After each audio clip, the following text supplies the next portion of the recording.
Hi everyone and welcome back to another video. Today I'm going to show you how to make VFX in Roblox Studio. It's pretty easy and I'm going to show you how you can do it. So it's basically I'm going to show you the simple keys or the basics, and once you master the basics you're going to be able to do you're going to be able to do much more advanced VFXs. So how we can do this is that we're first going to go onto workspace and we're going to add a part. Now for the part, we're going to click on another plus and we're going to add a particle emitter. Okay. Now, once we have it, as you can see, we go with the simple particles over here. Okay.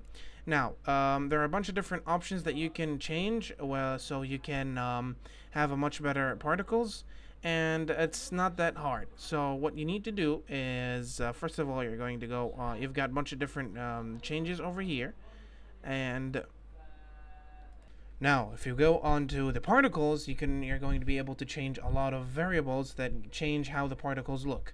So you can change the color. For example, I would have it on blue. Let's have it this color because I like this color.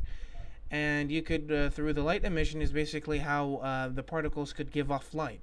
Okay, so once you increase the value, as you can see, it gives off light, but it loses saturation or color. Okay. This is a valuable you can start using with. I think over here is nice. Now the light influence, it doesn't change that much, but basically I don't like to use it that much. I just like leaving it alone.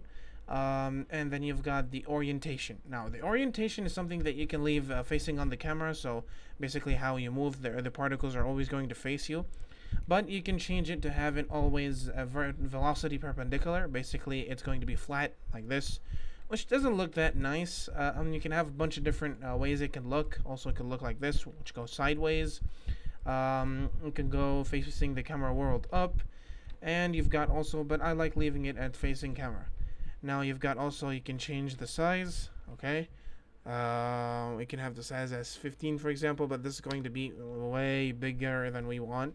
So that's way too small, but yeah. This is basically how you can do simple VFX, and of course you've got multiple different options where you can change the texture by downloading textures from outside. Oh, and you've got the transparency, Y0, it's completely transparent. Once you increase the value, it becomes much more less transparent. And yeah, that's it. That's basically how that's the simple VFX you can use. You can have emissions, you can use emissions, and a bunch of different options that you can use over here, but I showed you like the simple ones that you can use, and you also got these other options you can start playing with. So yeah guys, that was it. Thank you so much for watching. Don't forget to like and subscribe, and I'll see you later.